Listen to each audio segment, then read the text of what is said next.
الحمد للہ رب العالمین والصلاة والسلام علی سید الاولین والآخرین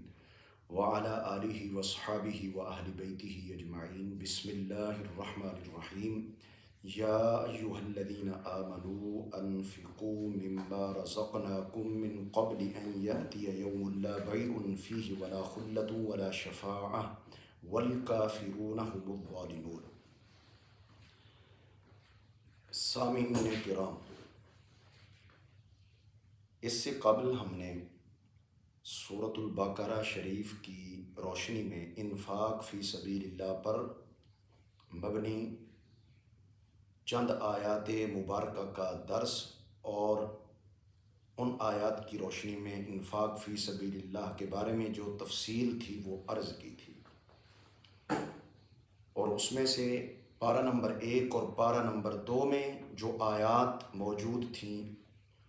ان کی روشنی میں اس موضوع پر گفتگو کی گئی تھی۔ آج ہم انشاءاللہ پارہ نمبر 3 میں جو سورۃ البقرہ کا حصہ ہے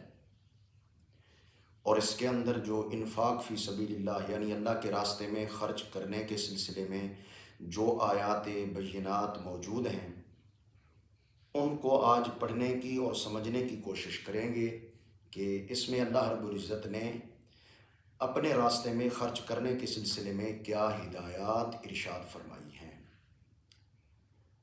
تو پہلی آیت مبارکہ پارہ نمبر 3 میں آیت نمبر ہے 254۔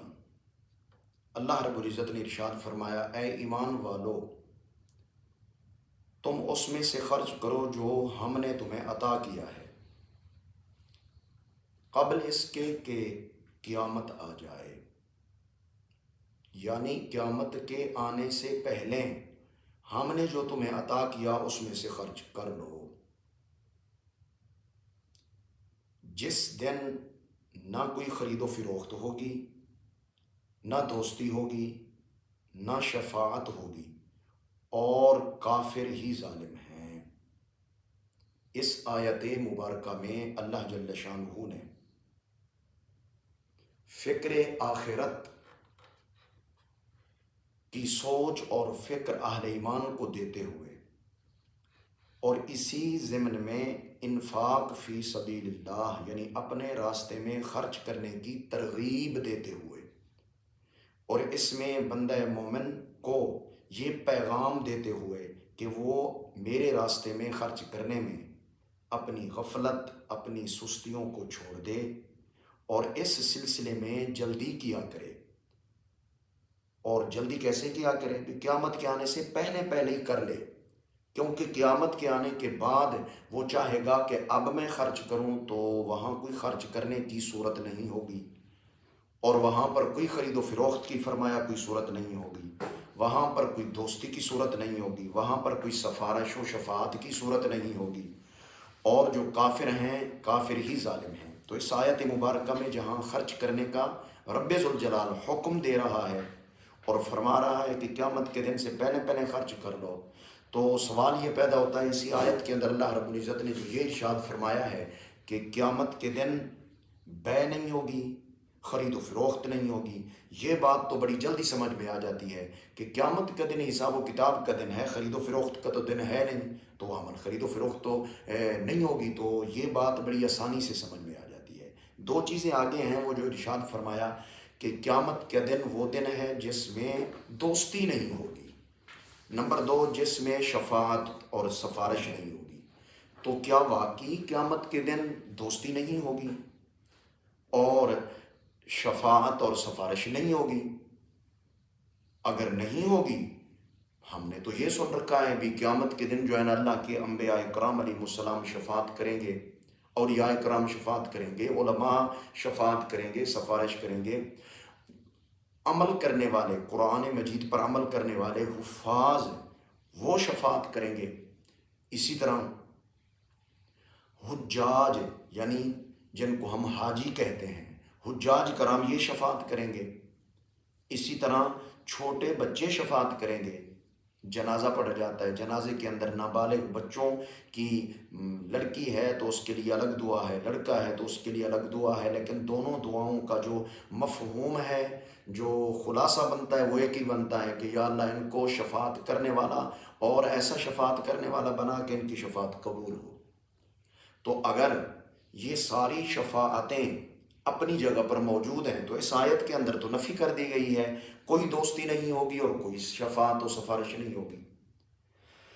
تو اس سلسلے میں گزارش یہ ہے، یاد رکھیں کہ جب بھی قرآن مجید فرقان حمید میں ایک چیز کو بیان کر دیا گیا نفی کی صورت میں، تو آپ کو اور مقامات بھی پڑھنے چاہیے جہاں پر اس کا اثبات موجود ہے۔ اگر آپ نے فقط نفی والی آیتیں پڑھ لیں اور پھر کل مطلب مفہوم اسی کو ہی سمجھ لیا، آپ تو سراسر ان آیات کی نفی کر دیں گے جن کے اندر اس بات کا ذکر ہے۔ تو اس آیت میں شفاعت کی نفی کا ذکر ہے، دوستی کی نفی کا ذکر ہے، خلت کی نفی کا ذکر ہے۔ تو ایسی آیات بھی قرآن مجید میں موجود ہیں جن میں خلت کے اس بات کا ذکر ہے، ثبوت کا ذکر دیا گیا ہے کہ قیامت کے دن دوستی ہوگی۔ اب آپ کہیں گے جی وہ کس آیت میں موجود ہے؟ تو آپ پارہ نمبر 25 پڑھیں، اس میں اللہ رب العزت نے ارشاد فرمایا الاخلاء یومئذ بعضهم لبعض عدو الا المتقین۔ رب ذوالجلال نے ارشاد فرمایا الاخلاء دوستوں کو کہتے ہیں، دوست یعنی دنیا میں جو دوست ہیں، قیامت کے دن یہ دنیا میں جو دوست تھے قیامت کے دن ان کی صورتحال یہ ہوگی بعضهم لبعض عدو، یہی دوست قیامت کے دن ایک دوسرے کے دشمن بن جائیں گے۔ تو یہاں پر دنیا کے اندر جو دنیاوی معاملات میں اور دنیاوی بنیادوں پر جو دوستی تھی اور دنیاوی فوائد اور دنیاوی معاملات کے اعتبار سے جو دوستی تھی، دنیاوی تعلقات کے اعتبار سے جو دوستی تھی، اس سلسلے میں اللہ نے فرمایا یہ دوستیاں قیامت کے دن دشمنی میں بدل جائیں گی۔ تو کیا کوئی اور دوستی ہوگی جو قیامت کے دن برقرار رہے گی؟ تو فرمایا الا المتقین، ہاں صاحبان تقوی جو متقی پرہیزگار لوگ ہوں گے۔ دنیا میں جیسے وہ ایک دوسرے کے دوست تھے، ان کی دوستیاں تھیں، تو قیامت کے دن ان کی دوستیاں ختم ہونے والی نہیں ہوں گی، ان کی دوستیاں برقرار رہیں گی۔ تو اس آیت مبارکہ میں فقط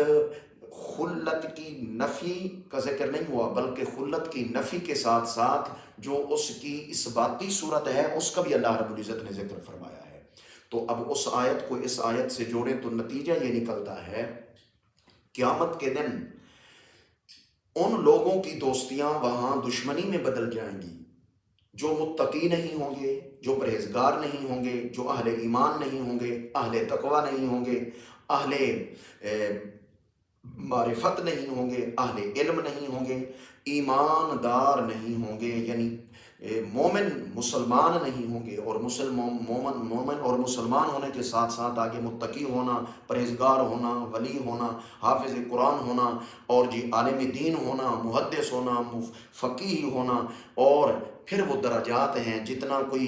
نبی کریم صلی اللہ علیہ وسلم کی اتباع اور پیروی کرتا ہے تو پھر اس کو اس کے تقوی میں اور اس کی باطنی جو کیفیات ہیں اور باطنی جو صفائی ہے، اس کا جو باطن ہے وہ بہت زیادہ صاف ہوتا چلا جاتا ہے، مصفہ اور مجلہ ہوتا چلا جاتا ہے، تو اللہ رب العزت اس کو جو ہے نا اور مرتبے اور مقام عطا فرماتا ہے۔ تو قیامت کے دن دوستی جو رہے گی وہ اس بنیاد پر رہے گی کہ بندہ مومن ہو اور متقی ہو، اور اس نے دنیا میں کسی اور سے، مومن سے، متقی سے، پرہیزگار سے دوستی رکھی اور اس کو اپنا دوست بنایا اور اس کو اپنا محبوب بنایا، اس سے محبت رکھی، تو قیامت کے دن یہ محبتیں ختم ہونے والی نہیں ہیں، بلکہ یہ محبتیں قائم و دائم رہیں گی، اور ان کی جو آپس میں خلت اور دوستی تھی،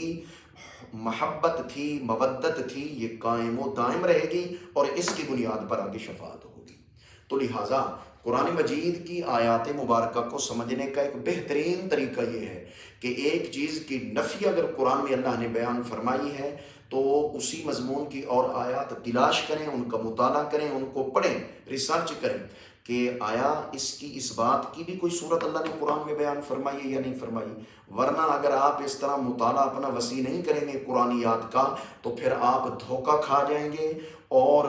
آپ نے ایک آدھی چیز پڑھ دی اور اسی کو کل سمجھا، اور جس کی وجہ سے آگے گمراہی پیدا ہو گئی۔ تو اس لیے بعض لوگ جو ہیں یہ نفی والی آیات پڑھ کر اس بات والی آیتیں پڑھتے نہیں ہیں، مطالعہ کرتے نہیں ہیں، یا مطالعہ کرتے ہیں تو پھر ان کو سمجھ نہیں آتی، جس کی وجہ سے وہ مفسر بھی بن بیٹھتے ہیں، آج کے دور کے مفسر بھی بن جاتے ہیں، اور وہ قرآن مجید کا مفہوم صحیح دبا کر غلط مفہوم آگے بیان کرتے ہیں۔ اور لوگ چونکہ وہ آسانی،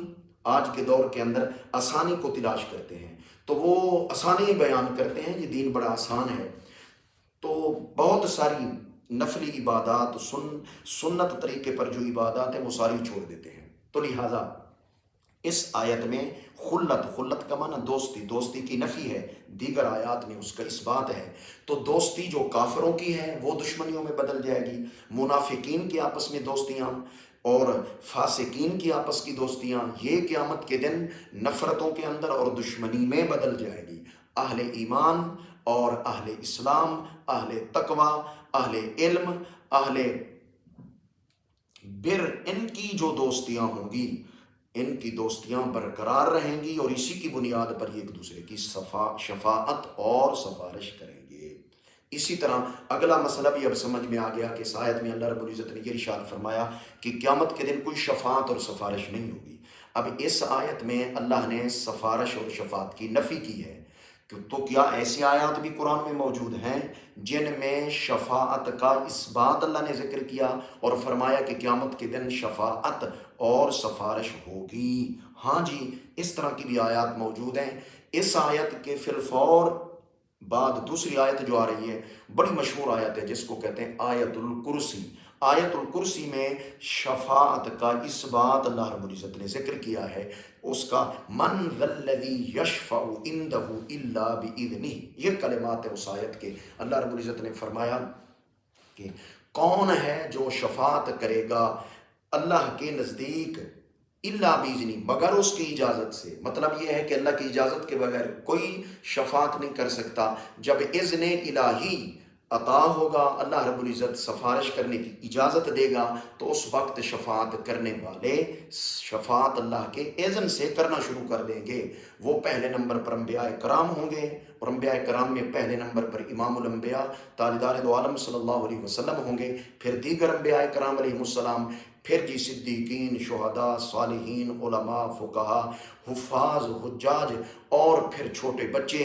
یہ پھر شفاعت اور سفارش کرنے والے ہوں گے۔ ان سب کی شفاعت و سفارش اللہ کے اذن سے جڑی ہوئی ہے۔ تو اللہ رب العزت نے آیت الکرسی میں شفاعت کا اس بات ذکر فرمایا، اور جبکہ اس سے پہلے شفاعت کی نفی کی، تو نفی کن کے لیے ہے بھئی کوئی شفاعت نہیں ہوگی، یہ نفی کافرین کے لیے ہے، مشرکین کے لیے ہے، منافقین کے لیے ہے کہ کافروں کی کوئی سفارش نہیں ہوگی، ان کے لیے قیامت کے دن کوئی شفاعت نہیں ہوگی۔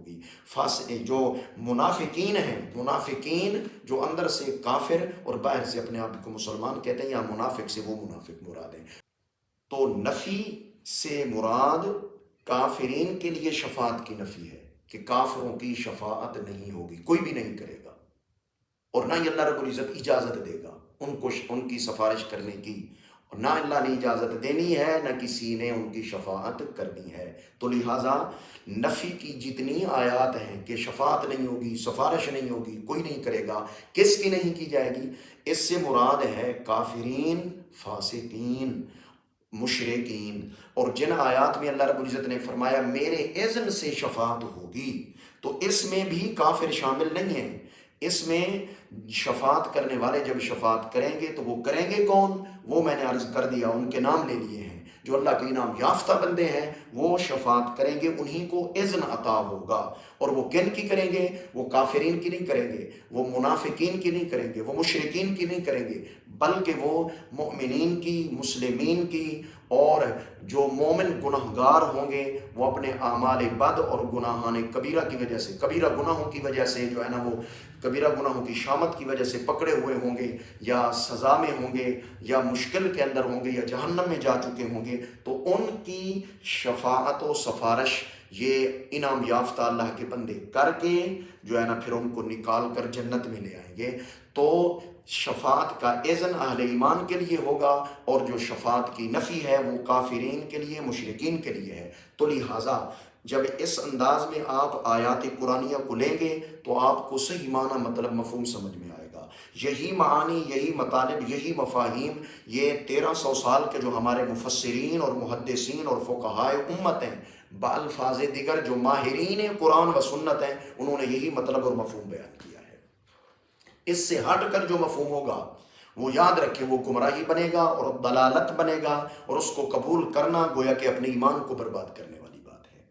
اور پھر اس ضمن میں اگر کوئی یہ کہ نہیں جی کوئی شفاعت و سفارش نہیں، تو ایک تو ان آیات کا انکار ہوگا جن میں اللہ رب العزت نے یہ فرمایا کہ میرے اذن سے شفاعت ہوگی۔ نمبر 2، ان احادیث کثیرہ کا انکار آئے گا جو صحیحہ ہیں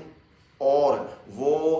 درجنوں کتب حدیث میں موجود ہیں بشمول صحاح ستہ کے، اور اس میں جو محدثین نے شفاعت کا چیپٹر ذکر کر کے عنوان قائم کر کے کتاب الشفاعہ یا باب الشفاعہ کے عنوان سے درجنوں اور سینکڑوں حدیثیں ذکر کی ہیں، یہ 500 سے زائد احادیث شفاعت پر موجود ہیں۔ تو یہ ایک میرا ایک اندازہ ہے، اس سے زیادہ بھی ہو سکتی ہیں۔ تو مطلب یہ کہ کثیر احادیث شفاعت پر موجود ہیں۔ تو کیا نبی علیہ السلام کو جو ہے نا یہ آیتیں معلوم نہیں تھی بھی اللہ رب العزت نے شفاعت کی نفی کی ہے اور آپ شفاعت کا ذکر فرما رہے ہیں؟ تو یقیناً آپ پہ قرآن اترا ہے، آپ سے بڑھ کر کون سمجھ سکتا ہے، اور نہ ہی اللہ رب العزت نے کسی کو اتنا علم عطا کیا ہے۔ تو سب سے زیادہ سمجھنے والے قرآن مجید کو نبی کریم صلی اللہ علیہ وسلم ہیں، پھر ان سے اصحاب رسول اور اہل بیت رسول سمجھنے والے ہیں، پھر ان سے لینے والے، پھر ان کے بعد والے، پھر ان کے بعد والے۔ تو لہٰذا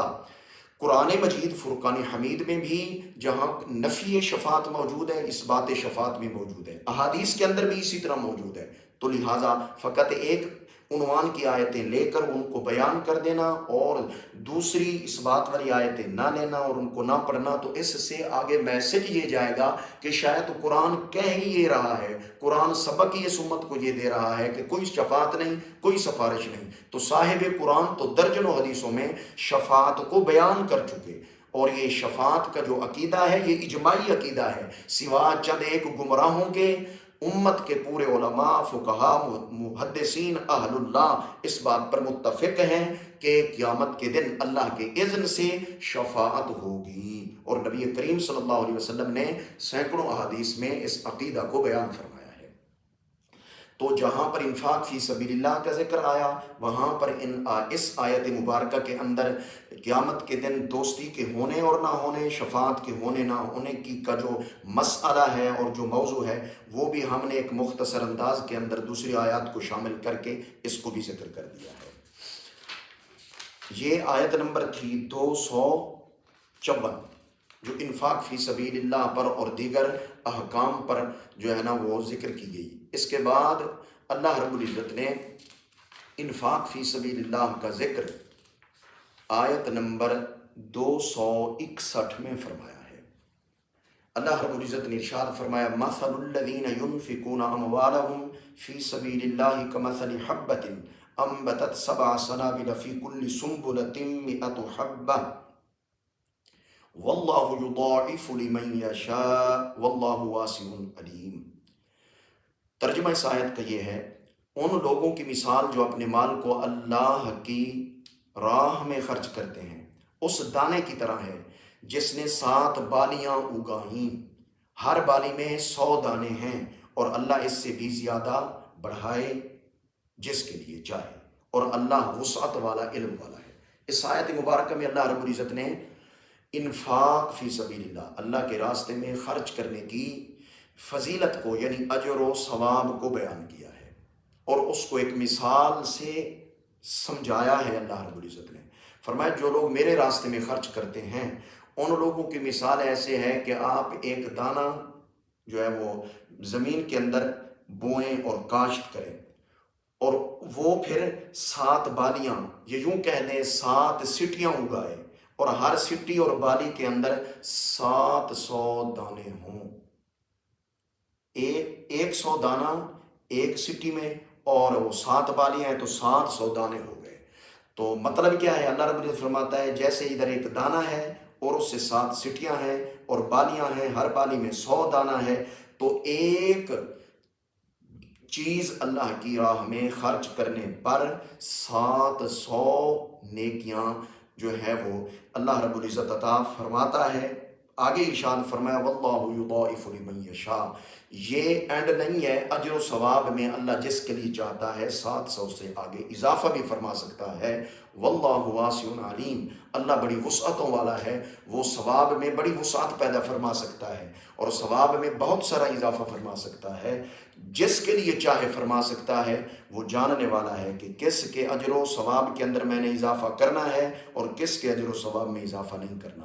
تو اس آیت مبارکہ میں اللہ رب العزت نے خرچ کرنے کی جب فضیلت بیان فرما دی، اس کا اجر و ثواب بیان فرما دیا، اور اجر و ثواب میں یہ بیان فرمایا کہ اجر و ثواب میں 700 بھی ہے۔ آپ قرآن مجید کی ایک اور آیت پڑھیں، اس کے اندر 10 کا ذکر ہے۔ اس لیے میں نے پہلے عرض کیا کہ کسی مضمون کو قرآن میں سمجھنے کے لیے اس مضمون پر جتنی آیات تعلق رکھتی ہیں اور جتنی آیات میں اختصار کے ساتھ یا تفصیل کے ساتھ جو ہے نا وہ مضامین بیان کیے گئے ہیں، تو آپ ان سب آیات کو لیں۔ جب سب آیات کو لیں گے تو احکام قرآنیہ اور مفاہیم قرآن ان آیات میں جو موجود ہوں گے، اللہ نے بیان فرمائے ہیں، وہ وضاحت کے ساتھ آپ کے سامنے آ جائیں گے۔ پھر اس مسئلے کو اپنے تمام پہلوؤں سمیت سمجھنا بہت سارا آسان ہو جائے گا۔ پارہ نمبر 8 میں اللہ رب العزت نے فرمایا ہے کہ ایک نیکی جو کی جائے گی اس کا اجر 10 گنا ہے، اور یہاں پر کیا ارشاد فرمایا؟ یہاں پر 700 گنا کا ذکر فرمایا، اور ساتھ یہ بھی فرمایا اس سے اضافہ بھی ہو سکتا ہے۔ ایک اور آیت ہے جس میں اللہ رب العزت نے فرمایا انما یوفی الصابرون اجرهم بغیر حساب، صبر کرنے والوں کو بغیر حساب کے ان کے اعمال کا اجر و ثواب اور معاوضہ دیا جائے گا، کوئی حساب نہیں ہوگا، بلا حساب ان کو عطا کیا جائے گا۔ تو یہاں پر نہ 700 گنا کی بات ہے اور نہ ہی 10 گنا کی بات ہو رہی ہے، یہاں پر بغیر حساب، پیمانے کے بغیر ہی ان کو عطا ہوگا۔ تو اس کا مطلب یہ ہے کہ یہاں 700 گنا سے بھی معاملہ آگے ہے، اور اس بات کو اس حدیث رسول سے بھی سمجھا جا سکتا ہے۔ نبی کریم صلی اللہ علیہ وسلم، یہ بخاری شریف کی حدیث ہے، کتاب فضائل اصحاب النبی صلی اللہ علیہ وسلم، باب قول النبی صلی اللہ علیہ وسلم لو کنت متخذا خلیلا، یہ عنوان ہے بخاری کا۔ تو اس ضمن میں ایک حدیث آئی ہے جس کا مفہوم یہ ہے کہ نبی کریم صلی اللہ علیہ وسلم نے فرمایا اگر تم میں سے کوئی ایک احد پہاڑ کے برابر سونا اللہ کے راستے میں خرچ کرے تو اس کا ثواب میرے صحابی کے ایک مد، ایک چھوٹی سی مقدار کو مد کہتے ہیں، بلکہ آدھا مد خرچ کرنے کے برابر بھی نہیں ہو سکتا۔ اب یہاں پر جو غیر صحابی مسلمان ہے، مومن ہے، متقی ہے، پرہیزگار ہے، بڑی اچھی نیت رکھنے والا ہے، ریاکاری سے کام لینے والا نہیں ہے، وہ احد پہاڑ کے برابر سونا خرچ کرے اور نبی کریم صلی اللہ علیہ وسلم کا صحابی وہ ایک مد یا آدھا مد جو ہے اللہ کے راستے میں خرچ کرے، تو آدھا مد آپ لگا لیں کہ یہ جو ہے نا وہ چند کلو بنتے ہیں۔ تو چند کلو جو جو یا آٹا یا گندم اللہ کے راستے میں خرچ کرنے والا ایک مومن مسلمان ہے، دوسرا احد پہاڑ کے برابر سونا خرچ کرنے والا ہے۔ سونا دیکھنے میں زیادہ ہے اور یہ چند کلو، 2 کلو بنا لیں، 4 کلو، یہ چند کلو کا لفظ میں نے استعمال کیا ہے، یہ تھوڑی سی مقدار ہے۔ اس کے مقابلے میں تو یہ احد پہاڑ کہاں لاکھوں ٹن، اور ادھر ہے چند کلو، تو چند کلو بہت کم ہے اور یہ اس کے مقابلے میں لاکھوں گنا زیادہ ہے۔ لیکن احد پہاڑ کے برابر ہم میں سے کوئی خرچ کرے اس کو اتنا ثواب نہیں ملے گا جتنا ایک صحابی کے چند کلو کا اللہ کی بارگاہ میں اجر و ثواب ہے، اور اس کی قیمت ہے وہ ہمارے احد پہاڑ کے برابر خرچ کیے ہوئے سونے کی قیمت نہیں ہے۔ تو اس کا مطلب یہ ہوا خرچ سارے کر رہے ہیں، لیکن بعض اوقات درمیان میں کوئی ایسی وجوہ، کوئی ایسے اسباب آ جاتے ہیں جن کی وجہ سے خرچ کرنے والے کا خرچ کیا ہوا اس کی قیمت بڑھ جاتی ہے اللہ کی بارگاہ میں، اس کا اجر و ثواب زیادہ ہوتا ہے۔ تو یہاں پر نسبت صحابیت یعنی رسول کریم صلی اللہ علیہ وسلم کی صحبت اور سنگت پانے والا مومن مسلمان کو یہ اللہ شرف عطا فرمائے گا کہ اس کا تھوڑا چھوٹا سا عمل یہ بظاہر مقدار کے اندر تو یہ ہے کم، لیکن کوالٹی کے اندر یہ بہت اعلیٰ ہے، اور اللہ رب العزت کی بارگاہ کے اندر اس کا اجر اور اس کا ثواب زیادہ ہے، یہ زیادہ عطا ہوگا صحابی رسول کو۔ کیوں؟ یہ اس کی وجہ کیا ہے؟ ایک تو وہ رسول کریم صلی اللہ علیہ وسلم کا تربیت یافتہ ہے، نبی علیہ السلام سے وہ تربیت لے رہا ہے، اس کی نیت کی تربیت نبی علیہ السلام نے کی، اس کے عمل کی تربیت نبی علیہ السلام نے کی، اس کے ظاہر و باطن کا تزکیہ خود نبی علیہ الصلوۃ والتسلیم نے فرمایا۔ تو یہ سارے فیوزات جو صحابی کو حاصل ہو رہے ہیں وہ ہمیں حاصل نہیں ہیں۔ تو یقیناً ہم میں سے جتنی ہم میں سے کسی کی نیت صافیہ ہو، نیت طیبہ ہو، پاک نیت ہو، اور اس کے اندر مکمل طور پہ اخلاص موجود ہو، خالص اللہ کی رضا مقصود ہو، اور ادھر بھی ہو تو ہمارا تزکیہ کسی اور نے کیا، یا ہم نے خود کوشش کی، یا ہمارے اساتذہ نے یا ہمارے مشائخ نے کی، اچھوں کی صحبت ہمیں ملے تو ہماری نیت کا تزکیہ اور تصفیہ ہوا، صفائی اور ستھرائی ہوئی، ادھر ڈائریکٹ نبی کریم صلی اللہ علیہ وسلم اس کا تزکیہ فرما رہے ہیں، تو لہٰذا ہمارا عمل وہ درجہ نہیں پا سکتا جو درجہ صحابی کے عمل نے اللہ کی بارگاہ میں پانا ہے۔ تو اس سے یہ بات بھی سمجھ میں آئی کہ غیر صحابی جتنی لیول کے ہوں، بڑے اعلیٰ درجے کے ہوں، بڑی ولایت کے اونچے درجے کے ہوں، اس کا اتنا اس کے اعمال صحابی کے عمل کا مقابلہ اس اعتبار سے نہیں کر سکتے کہ صحابی کا چھوٹا سا عمل جو ہے اجر و ثواب کے اعتبار سے بڑھ کر ہے۔ تو جب کسی صحابی کے ایک چھوٹے سے عمل کا مقابلہ نہیں کیا جا سکتا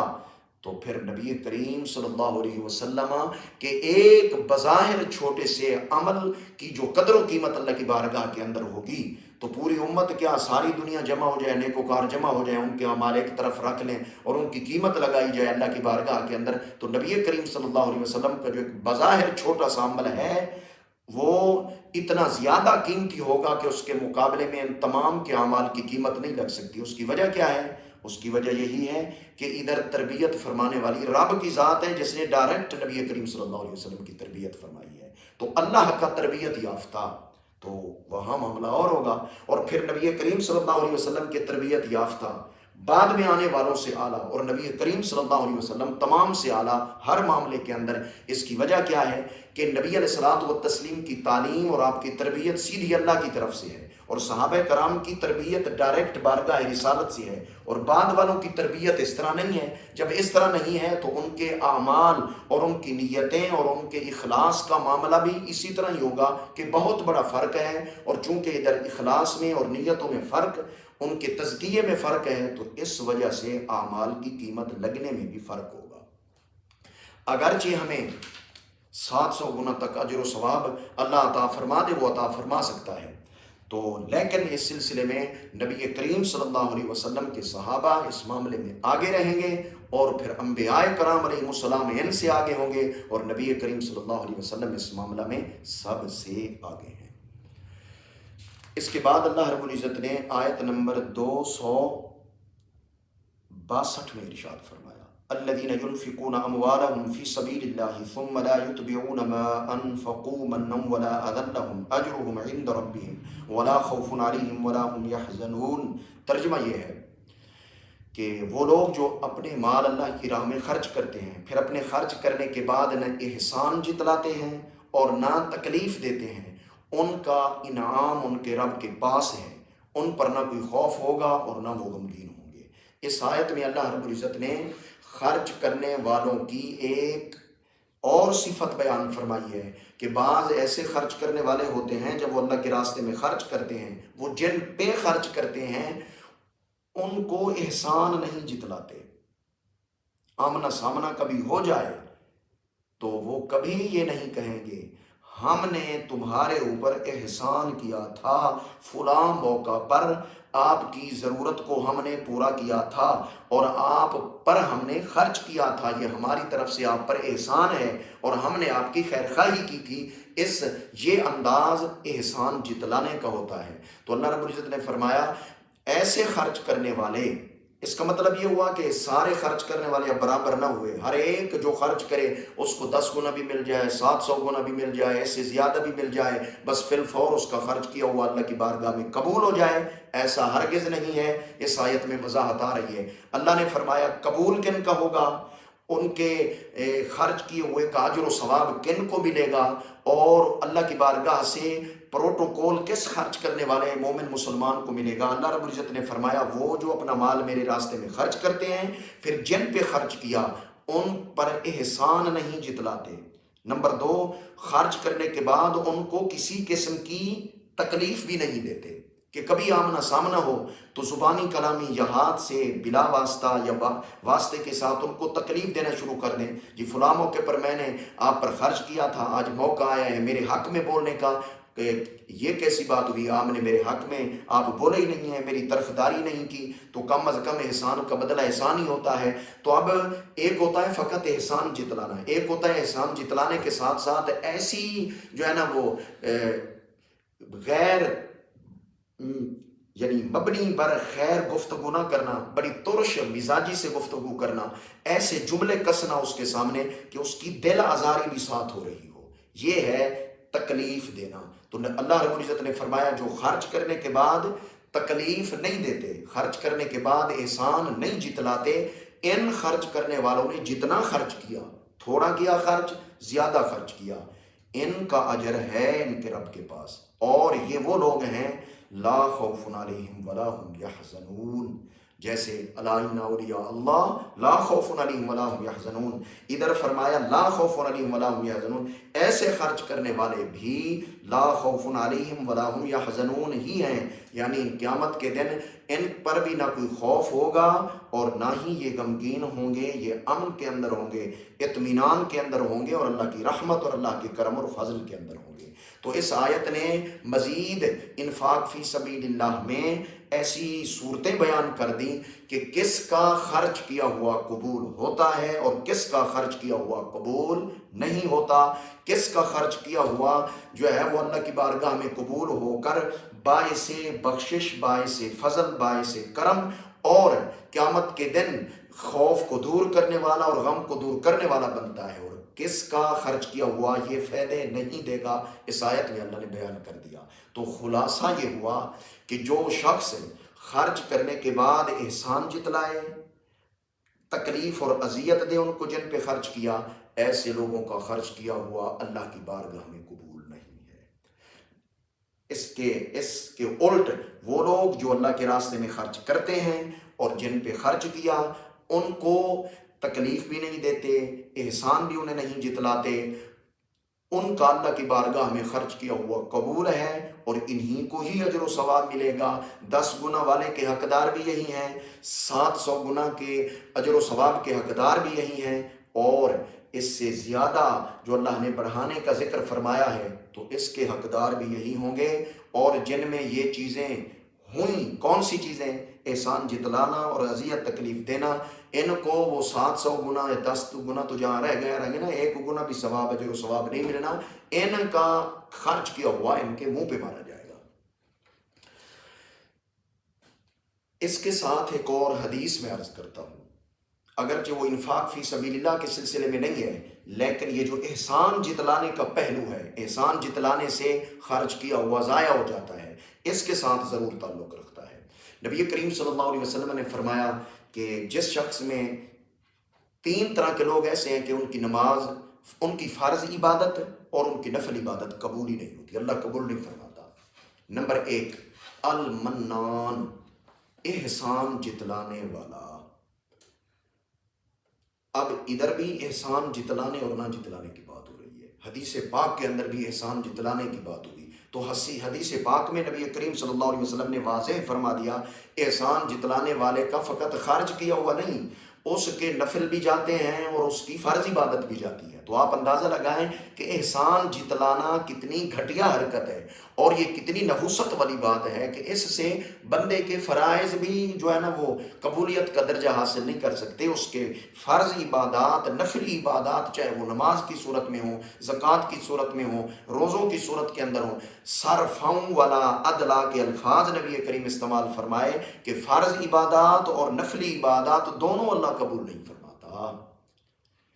اس لیے گویا کہ ایک شرط عائد فرما دی اللہ رب العزت نے کہ میرے راستے میں خرچ کرنے والوں، جب خرچ کرو جن پہ خرچ کر رہے ہو احسان نہیں جتلانا، ان کو کسی موقع پر بھی اپنی زبان سے، ہاتھ سے، بالواسطہ بلا واسطہ تکلیف نہیں پہنچانی. اگر یہ ہو گیا تو پھر خرچ کی ہوا تو جہاں رہ گیا، تمہاری دیگر عبادات بھی ضائع ہو جائیں گی اور میں قبول نہیں فرماؤں گا. تو اس حدیث کو مکمل کر لیں. ایک تو ہے احسان جتلانے والے کی فرض و نفل عبادات قبول نہیں ہوتی. نمبر 2، نبی کریم صلی اللہ علیہ وسلم نے فرمایا العاق، والدین کی نافرمانی کرنے والا. جائز کام میں ناجائز کام نہ ہو. ناجائز کام میں تو کسی کی ماننا بھی جائز نہیں بنتی. نہ والدین کی مانی جا سکتی ہے، نہ پیر استاذ کی مانی جا سکتی ہے، نہ ٹیچر کی مانی جا سکتی ہے، نہ حکمران کی مانی جا سکتی ہے. تو لا طاعت لمخلوق فی معصیت الخالق کہ نبی کریم صلی اللہ علیہ وسلم کے فرمان کا یہ مفہوم بنتا ہے کہ اللہ رب العزت کی نافرمانی میں کسی بندے کی اطاعت اور پیروی جائز نہیں. تو جائز کام ہے، اگر اس کے اندر والدین کی بات نہیں مانی گئی تو اس سلسلے میں پھر یہ ہوگا. اسی طرح فرض کام تھا اور والدین حکم دے رہے ہیں کہ یہ کرو اور ادھر سے جو ہے نا اولاد نہیں مان رہی تو وہ نافرمانی ہوگی. اب اذیت تکلیف بھی ہوگی ان کے دل کو. ہم اللہ کے فرائض اور دین پر عمل کرنے کی بات کرتے ہیں، اولاد مانتی نہیں ہے، تو اس سلسلے میں وہ جیسے والدین کے نافرمان ہوئے تو اللہ کے بھی نافرمان ہوئے، وہ رسول اللہ کے بھی نافرمان ہوئے، وہ دین سے بھی جو ہے نا بے رغبت ہوئے، دور ہوئے. تو اس کے اندر فقط والدین کی نافرمانی نہ ہوئی، اللہ رسول کی بھی ساتھ ہوئی. ہاں اگر ناجائز کام ہو، والدین اس کا حکم دے رہے ہوں تو وہاں پر والدین کی نہیں مانی جائے گی، اللہ رسول کی مانی جائے گی. تو خلاصہ یہ ہے کہ جو والدین کی نافرمانی کرتے ہیں اور ان کو اذیت تکلیف دیتے ہیں، پھر وہ جو ہے نا وہ زکاتیں بھی ادا کرتے ہیں، پھر نمازیں بھی پڑھتے ہیں، پھر عمرے بھی کر لیتے ہیں، پھر حج بھی کر لیتے ہیں، پھر وہ بڑے بڑے کام جو ہے نا وہ رفائی کر لیتے ہیں اور خلق خدا کو جو ہے نا وہ بہت ہی وہ فائدہ پہنچانے والے ہوتے ہیں. یاد رکھیں یہ سب کچھ داؤ پہ لگ جائے گا، کوئی چیز بھی ذرا برابر بھی عمل اللہ رب العزت قبول نہیں فرمائے گا. نمبر 3، مکذب القدر، اللہ کی تقدیر کا انکار کرنے والا اور اس کو جھٹلانے والا.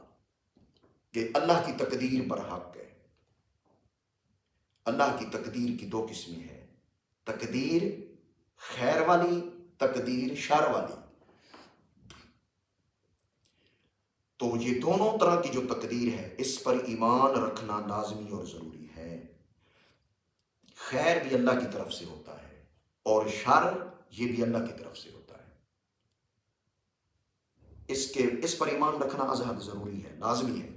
یہ یوں سمجھیں کہ ضروریات دین میں سے ہے. اگر کوئی شخص تقدیر کا منکر ہے تو اس کے فرائض، نماز، عبادات، روزے، حج، زکوٰۃ اور دین کی خدمت کوئی چیز بھی اللہ قبول نہیں فرمائے گا. کیوں؟ اس لیے کہ اس نے تقدیر کا انکار کر دیا ہے. تقدیر کا انکار کرنے والا، والدین کو ہر جائز معاملے کے اندر ان کی نافرمانی کرنے والا، اور نمبر 3 احسان جتلانے والا. ایسے لوگوں کی فرض عبادت اور نفلی عبادت جو کرتے ہیں اللہ قبول نہیں فرماتا. یہ ہے حدیث کا مفہوم. تو اس آیت میں بھی اللہ رب العزت نے فرمایا خرچ ان کا قبول ہوتا ہے اور اجر و ثواب ان لوگوں کو خرچ کرنے پہ ملتا ہے جو احسان بھی نہیں جتلاتے اور ساتھ ساتھ جن پہ خرچ کیا ان کو اذیت اور تکلیف بھی نہیں دیتے. اجر بھی انہی کے لیے ہے اور لا خوف علیہم ولا هم يحزنون جماعت کے اندر بھی یہ لوگ شامل ہیں. اس کے بعد والی آیت بنتی ہے 263. اس میں اللہ رب العزت نے فرمایا قول معروف ومغفرۃ خیر من صدقۃ یتبعها اذى واللہ غنی حلیم. اچھی بات کہہ دینا اور معاف کر دینا اس خیرات سے، اس صدقہ کرنے سے بہتر ہے جس کے بعد سنانا ہو اور اللہ بے پرواہ ہے، حلم والا ہے، حوصلے والا ہے۔ اس آیت مبارکہ میں اللہ رب العزت نے ایک اخلاقی اعتبار سے ہماری تربیت فرمائی ہے، خاص طور پر ان کی تربیت جو اللہ کے راستے میں خرچ کرتے ہیں۔ اب اللہ ان کی تربیت فرما رہا ہے۔ اللہ رب العزت فرما رہا ہے کہ جو بندہ میرے راستے میں خرچ کرنا چاہتا ہے، یاد رکھے خرچ کرنے کے بعد اگر اس نے جس پہ خرچ کیا اس کو اذیت ہی دینی تھی، اس کو تکلیف ہی دینی تھی، اس کو لوگوں کے سامنے ذلیلی کرنا تھا، باتیں سنا سنا کر اور احسان جتلا جتلا کر، تو فرمایا اس طرح صدقہ کرنے سے بہتر تھا کہ وہ صدقہ نہ کرتا، بلکہ کیا کرتا، بلکہ جو مانگنے والا تھا، سائل تھا، اس کو اچھی بات ہی کہہ دیتا، قول معروف، اچھی بات کہہ دیتا، جی بھائی جی اب میرے پاس نہیں ہے تو میں معذرت خواہ ہوں، اللہ رب العزت آپ کی ضرورتیں پوری فرمائے اور آپ کی محتاجی دور کر دے۔ تو یہ ہیں اچھے جملے، دعائیہ جملے۔ تو اللہ رب العزت فرما رہا ہے اس صدقہ کرنے سے بہتر ہے کون سا صدقہ؟ صدقہ کرنے کے بعد اگر احسان جتلانا ہے اور سائل کو تکلیف دینی ہے اور اس کو اذیت دینی ہے، تو اللہ فرما رہے ہیں اس صدقے سے بہتر یہ چیز ہے کہ اس سائل سے اچھی بات کر دی جائے، یا یہ کہہ دیا جائے کہ بھائی جی آپ معاف کریں۔ یہاں معاف کرنے کا لفظ آ رہا ہے کہ وَمَغْفِرَةٌ، معاف کر دینا، مطلب ہے کہ معاف کریں جی ابھی گنجائش نہیں ہے، تو یہ جملہ بول دینا بالکل ٹھیک ہے۔ اس صدقے سے یہ جملے بہتر ہیں، یہ کہنا کہ جی اللہ رب العزت آپ کی خیر خواہی فرمائے اور آپ کی حاجتوں کو پورا فرمائے، آپ کی ضرورتوں کو پورا فرمائے، آپ کی محتاجی دور فرمائے، معاف کریں، ابھی جو ہے نا وہ گنجائش نہیں ہے خرچ کرنے کی، اس طرح کے جملے بہت بہتر ہیں۔ اللہ فرما رہا ہے اس صدقے سے کہ صدقہ بھی کیا جائے اور ساتھ ساتھ سائل کو کچھ سنا بھی دی جائے اور اس کی تذلیل بھی کر دی جائے اور اس کی جو ہے نا وہ تحقیر بھی کر دی جائے اور اس کو قلبی اذیت بھی دے دی جائے، تو ایسے صدقے کی کوئی ضرورت نہیں، بلکہ یہ تو وبال جان ہوگا اور فرض نفل عبادات کے ضائع ہونے کا سبب اور ذریعہ بن جائے گا۔ تو اس طرح آپ نہیں کچھ دے سکتے، اللہ کے راستے میں خرچ نہیں کر سکتے، اور اس پوزیشن کے اندر آپ نہیں ہیں اور آپ کے سامنے سائل آ چکا، مانگنے والا آ چکا، تو آپ اس کو کیا کریں، اس کو دھکے نہ دیں، اس کے ساتھ جو ہے نا بد کلامی نہ کریں، بلکہ اس کے ساتھ اچھے طریقے سے پیش آئیں اور نرم انداز کے اندر بات کر دیں، ایسی بات کریں کہ اس کی عزت بھی برقرار رہے اور آپ کے لیے بھی کوئی گناہ نہ ہو اور آپ بھی ظالم جابر نہ بنیں اور گھٹیا حرکت کرنے والے، گھٹیا گفتگو کرنے والے نہ بنیں۔ اس موقع پر اپنے اخلاق کو برقرار رکھیں۔ تو یہ ایک عظیم اخلاقی موضوع پر اللہ رب العزت نے یہاں ہدایات بیان فرمائی ہیں، اور آخر میں اللہ رب العزت نے فرمایا اللہ بے پرواہ ہے اور اللہ حوصلے والا ہے۔ مطلب یہ ہے کہ اگر کسی نے اس طرح حرکت کی، اللہ فی الفور جو ہے نا اس کو نہیں پکڑتا، اللہ بڑے حوصلے والا ہے۔ اللہ جس کو پکڑتا ہے اس کے پکڑنے کا وقت بھی اللہ نے مقرر کیا ہوا ہے، جب پکڑے گا تو پھر اس کو کوئی چھڑا نہیں سکے گا۔ تو اللہ رب العزت نے اس آیت کے اندر خرچ کرنے والوں کی ایک تربیتی انداز کے اندر گفتگو فرمائی ہے، گویا کہ اللہ ہماری تربیت فرما رہا ہے کہ خرچ کرنا ہے تو بعض اوقات خرچ کرنے کے میں پوزیشن نہیں ہوتی، اس پوزیشن میں بندہ نہیں ہوتا کہ خرچ کر سکے اور سائل کو دے سکے، تو وہاں پر ہم نے کس اخلاق کا مظاہرہ کرنا ہے، اس سلسلے میں قرآن نے، اللہ نے اور رسول نے ہماری تربیت فرما دی ہے۔ اس کے بعد بھی چند آیات ابھی باقی ہیں، تو انشاءاللہ ہم وہ تیسرا حصہ بنا لیتے ہیں، اس میں ان آیات کو لیں گے اور ان پر گفتگو کریں گے۔ اللہ رب العزت ہمیں فہم قرآن، فہم صحیح، قرآن کا فہم صحیح عطا فرمائے، اور اللہ رب العزت ہمیں اس پر عمل کرنے کی توفیق عطا فرمائے۔ وآخر دعوانا ان الحمد للہ رب العالمین۔